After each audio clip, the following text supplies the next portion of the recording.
Hey friends, welcome to my educational channel, Dr. Mamta's Educational Plex. Today, in this video, we will discuss our corporate accounting concept, that is issue of shares. So very first, we will discuss the meaning and types of shares. A company needs capital. A share is means of raising capital. A company is formed for carrying out large-scale business operations. It needs a very large amount of capital. Few persons cannot supply such a huge amount. So, funds from thousands of people are required. So, the capital of the company is divided into the small parts called as shares. These shares are sold to the public and the required amount of capital is collected. The people who purchase shares are called shareholders. The shareholders get a part of company's profit which is known as dividend. The company gets capital and shareholders gets dividend. A share is a big boon to both the company and the shareholder. A share is a wonderful thing. It has changed the course of economic history of the world. From a small local unit to a giant international corporations, all owe their existence to a share. It is their greatest friend. A share is a strange thing. It is not wealth, it represents wealth. It gives certain rights. It creates certain liabilities also. A shareholder has the right to vote.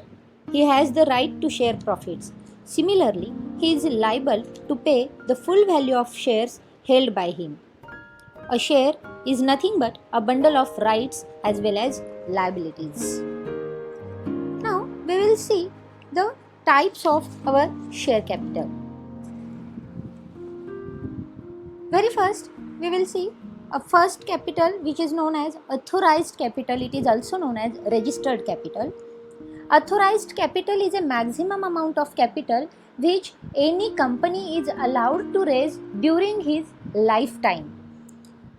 Registered capital or authorized capital is based on the amount mentioned in their memorandum of association. After authorized capital, the next type comes is a issued capital.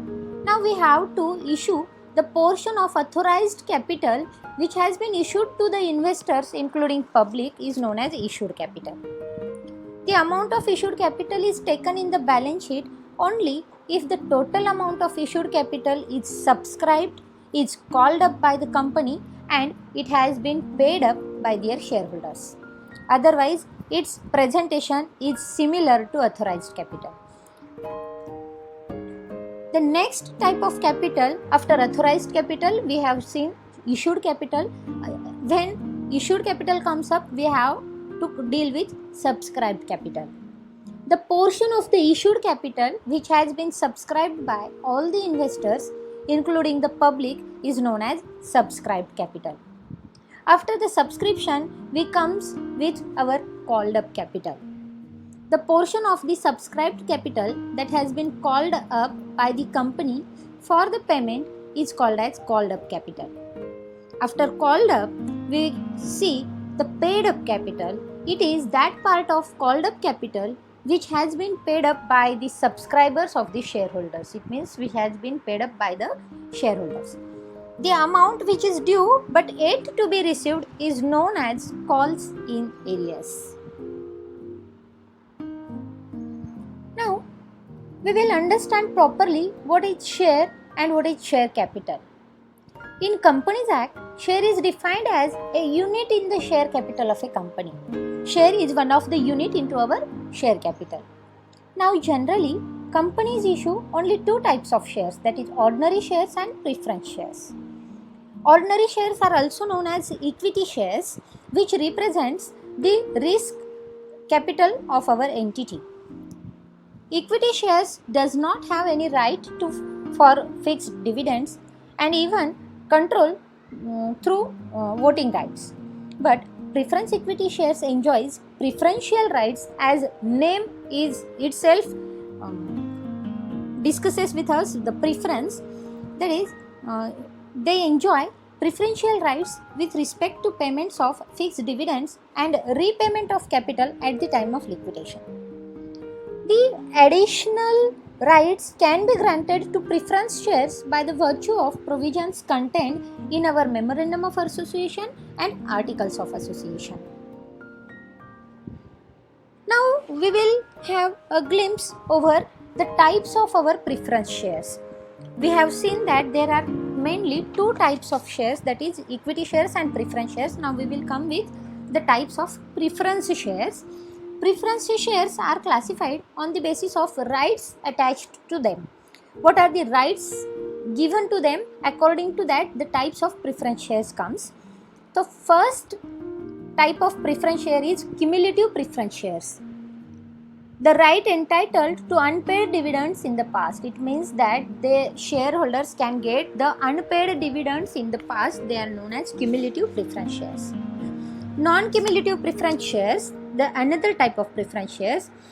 Shareholders do not carry any right to unpaid dividends. If they have not paid any dividends, then they cannot claim for the dividend. They are known as non-cumulative preference shares. The next type of preference shares is participating preference shares. It carry a right to share in the profit after a fixed rate is paid. The rate is paid to the equity shareholders over and above the fixed dividend. The next type is redeemable preference shares, and the last type of our preference shares is cumulative redeemable and non-participative preference shares, which are not very common in our practical use. So, what is equity shares? Equity shares we already discussed. It is also known as ordinary shares. The capital raised through issue of equity share is called equity share capital, and the person who subscribed for the equity shares are called equity shareholders. The main characteristics of our equity shares are: the equity shareholders generally enjoy voting rights. They have right to elect directors and to participate in the management. The ratio of equity dividend is not fixed and can vary from year to year according to our profit ratios. Equity capital is generally not redeemable during the lifetime of the company unless the company decides to buy back its own shares. Now we will see what is the procedure for our issue of shares. The procedure involved in the issue of shares is: firstly, we have to issue our prospectus. Prospectus is an invitation to the public to invest in company's shares. The prospectus contains the terms and conditions of the issue. The amount payable on application and allotment are mentioned in our prospectus. So, the very first process in our issue of shares is prospectus. After prospectus, we get applications or we receive applications. In response to the issue of prospectus, the company will receive applications from the public. Each application must be accompanied by a stated amount per share.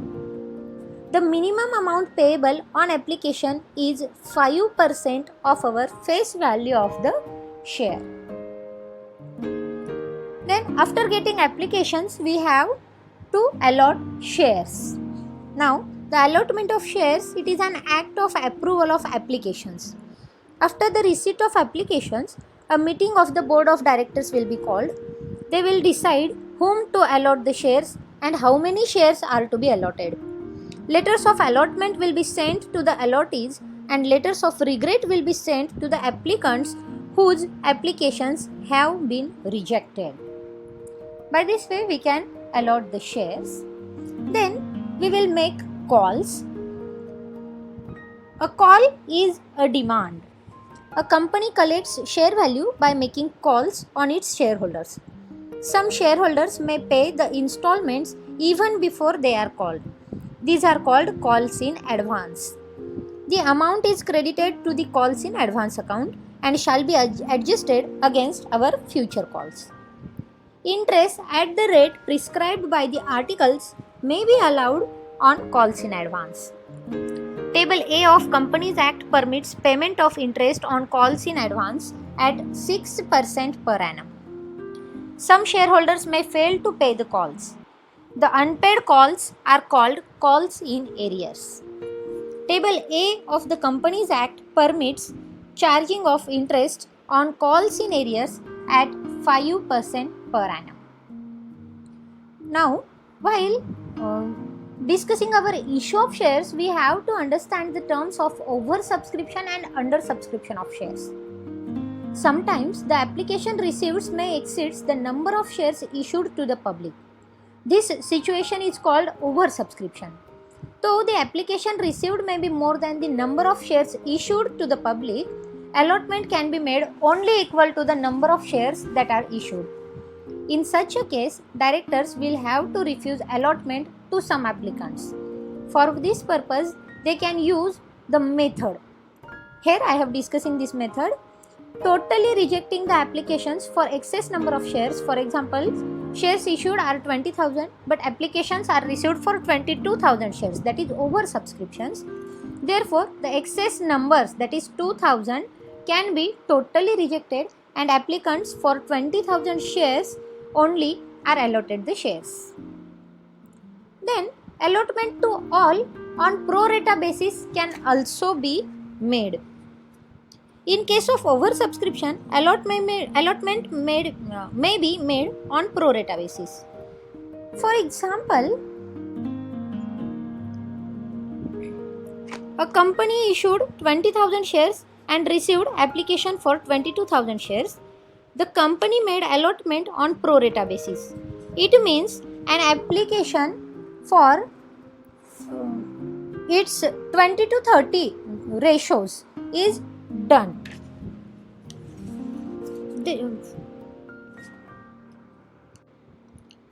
We will see one example which will make our concept clear. A company issued 5,000 shares and received applications for 7,000 shares.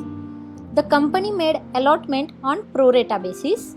It means an applicant for 7 shares will be allotted 5 shares, or on applicant for 70 shares will be allotted 50 shares. The excess money, instead of being refunded, is retained and adjusted against the amount due on allotment. So this is known as pro rata allotment when we have oversubscriptions in our issues. Now there are also chances of totally rejecting some applications and allotting to the remaining applicants on pro rata basis. Then totally rejecting some applications and accepting some applications in full and allotting the remaining on pro rata basis. Hence, every applicant is allotted shares. Now, what will we do when we get excess money on our application, that is oversubscription? When oversubscribed, our applications is oversubscribed, we get the excess money. When pro rata system of allotment is made, the application money received will be in excess of number allotted. This excess money received on unallotted shares can be either refunded to the respective applicants or used for adjusting the amount due on the shares allotted. If the second course is followed, the excess amount not refunded may be equal to the allotment money due on the shares allotted, in which case the concerned allottees need not to pay anything on allotment, or less than allotment money due when the allottees is to pay only the deficit of allotment of shares, or more than if it is the more than allotment money due, in which case the excess amount of application money is utilized first in adjusting the allotment money in full, and the balance is credited to the calls in advance account for adjustment with our call money that will be due in future. Then we have discussed about oversubscription. Now we will understand what is undersubscription of our shares. Sometimes the application for the share is received for less than the number of shares issued. It is called as our undersubscription. In such a case, the allotment will be equal to the number of shares subscribed for and not to the shares issued for. For example, if we have allotted 25 lakh equity shares and 1000 each are issued, but only 2 lakh equity shares are subscribed for, then the company will allot only 2 lakh equity shares and not 25 lakh equity shares, because we have get under subscription of our issued share capital. Calls in advance, we have already discussed this term, what happens in our calls in advance. We will not discuss it again. Then we will see what are the calls in arrears. This is also discussed. I will have a fast look over it. Calls in arrears refers to the amount called by the company which is not paid by the shareholders before the due date is fixed for payment. Such amount is transferred to the account called as calls in arrears. The amount of calls in arrears is shown as a deduction from our paid up capital in our statement of financial position. Interest may be charged on calls in arrears at the rate specified in the articles from the due date to the actual date of payment. If articles is silent about the rate of interest, as per table 1, it may be charged at a rate not exceeding 5% per annum. The directors have the authority to waive the interest on calls in arrears in their discretion. Now we will discuss the issue of shares. Now we have been discussing the issue of shares at par. Now shares are issued on 3 bases, that is issue at par, issue at premium and issue at discount. Now the times we have been discussed about the issue at par, that is issue at our face values, but sometimes the shares can be issued with premium also. Let's see it briefly. Companies may issue shares at premium, that is at a price higher than its face value. The difference between issue price and face value is a capital profit, and therefore it should be credited to a separate account called as premium account, securities premium account or share premium account. Issue and use of share premium are guided by Companies Act of respective countries. Common provisions are that share premium can be used for the following purposes. It can be used for the issue of fully paid bonus shares to the members of the company. It can be used for writing off preliminary expenses of the company. It can also be used for writing off expenses of commission paid or discount allowed on any issue of shares or debentures of the company. And it is used for providing premium payable on the redemption of any redeemable preference shares or debentures of the company. Unless otherwise stated, premium is included in allotment installments. Now, issue of shares at discount.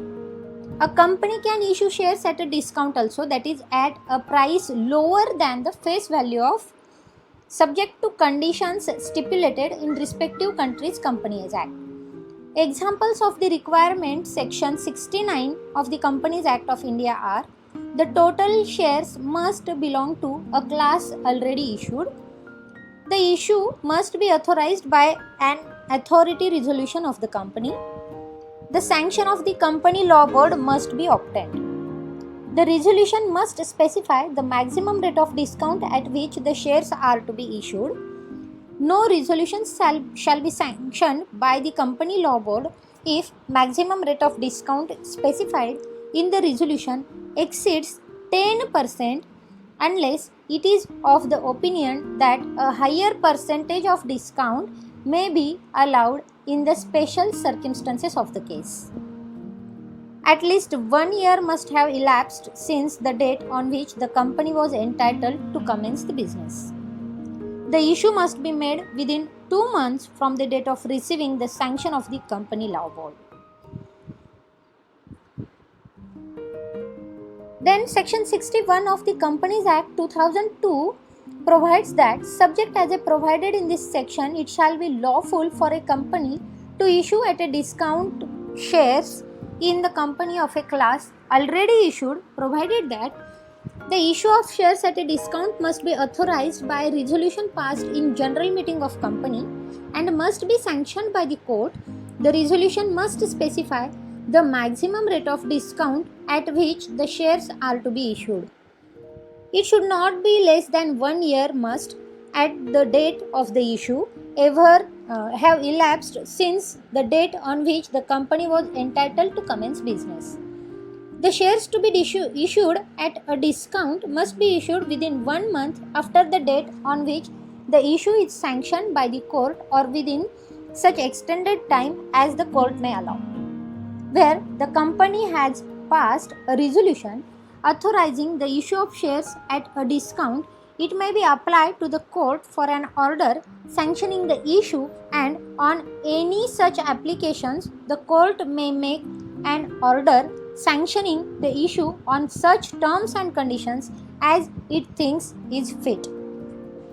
Every offer document relating to the issue of the shares must contain particulars of the discount allowed on the issue of shares or of so much of that discount as has not been written off at the date of the issue of the offer document. If default is made in complying with this subsection, the company and every officer of the company who is in default shall be liable to a default fine. Now, shares can be issued for the purchase of assets also. It means that when the company purchases a fixed asset like building, land, etc., and the vendor may accept shares of the company instead of payment of cash, then when shares are issued on acquisition of a fixed asset, they can be adjusted with accounting entries. It may be noted that there is no account for shares. Whenever shares are issued, share capital account is always credited or is always used. Whenever shares are issued for consideration other than cash, the same should be disclosed in the statement of financial position while showing the issue, subscribed and paid up capital. Because we have not getting cash, we are getting fixed assets for that purpose. Now, forfeiture and reissue of shares. Firstly, we will discuss about the forfeiture of shares. If any member fails to pay any installment due, that is allotment money or off-call money, the company may, if the article contains a provision, forfeit the shares of such defaulting members after giving due notice. In short, forfeiture of shares means termination of a shareholder's membership. This is done for non-payment of calls. A resolution of the board of directors is essential for forfeiture. Due notice of forfeiture must be given to the shareholder. Forfeiture reduces the share capital. Forfeiture of shares, those shares which are issued at premium. If shares are issued at a premium, the amount of premium must have been credited to securities premium account, usually at the time of the allotment. Later, if these shares are forfeited, a question arises as to whether share premium account should be cancelled to the extent of premium on forfeiture shares. It may be noted here that securities premium account or share premium account should be debited with the amount of premium on forfeited shares if the premium is not paid. If the premium is already received on the forfeited shares, premium account need not to be debited. If the issue of the shares is held at discount, then forfeiture of shares issued at discount is in this way. If the shares are issued at discount and are forfeited, a similar question arises regarding cancellation of discount on issue of shares on the shares forfeited. It may be understood that the discount on forfeited shares should be cancelled, as the discount account should show only the amount of discount on the remaining shares forming part of our share capital. Hence, we will cancel the discount. Then, the next term is surrender of shares. Sometimes, if a shareholder cannot pay any installment, he may voluntarily surrender his shares to the company. Even in case of surrender, entries are passed on the same lines as in the case of forfeiture of shares. After forfeiture, we reissue our forfeited shares. A company forfeited shares become the property of the company. Forfeited shares may be reissued to the others. The reissue may be at par, at premium, or at discount. However, the amount of discount cannot exceed the amount already received on these shares. So by this way we can reissue our shares. Now reissue of shares which are originally issued at premium and reissue of shares which are originally reissued at discount. We have discussed this earlier. Now we have also discussed about the pro rata. Now what is the procedure of forfeiture and reissue under pro rata allotment? Pro rata allotment, forfeiture and reissue under oversubscription of shares, it is not possible for the company to satisfy the demand of all the applicants. It rejects some applications altogether, allots in full some applications and makes a pro rata allotment on some other application. In solving questions relating to oversubscriptions, students face the difficulty only at such places where some of the shares belonging to pro rata category are forfeited. In such case, the calculation of amount to be forfeited poses a problem which is to be calculated by finding the amount of applicants sent on total shares applied for. Therefore, to reach correct solution, the following procedure is recommended. We have to calculate the total shares applied for. We have to multiply the number of shares with the application money. This gives total money sent with the applications. This amount is forfeited on default. Deduct from it the amount due on application with the help of shares allotted. This gives money sent on the applicant in advance with the application. This money is available for adjustment towards allotment. Now calculate the amount due on allotment and deduct from it the amount sent in advance with application as per above.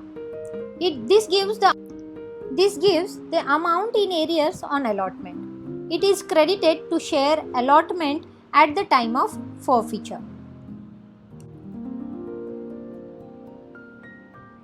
Now we will discuss the term profit on our forfeiture. Forfeiture is for non-payment of calls. The company must have received some installments on these shares. This amount is company's gain. It is credited to share forfeited account. Discount allowed on reissue is a loss. It is debited to share forfeited account. Excess of amount received over discount allowed is profit on forfeiture. It is a capital profit. It is transferred to capital reserve account which is shown on the liability side of balance sheet. In case only a part of the forfeited shares are reissued, profit on reissued shares alone will be transferred to capital reserve. The shares forfeited account will not be closed in this case. So by this way we can ascertain the profit on our forfeiture. So friends, I think this is a issue of shares. I know there are the issue of shares. This chapter is lengthy in theoretical manner, but it is very easy to understand. I tried here all the concepts to be discussed very clearly and very briefly so that you can understand what is the terms and what are the meaning of these terms in our corporate accountancy. So while issuing any kinds of shares from any businesses, we have to undertake all these procedures and we have to take care of all these theoretical concepts. So friends, please go through the video very carefully and understand each term of our issue of shares, because the practical problems are easily solved when we understand the theoretical concepts of our chapter. So friends, please like, share and subscribe my video. Keep watching Thank you.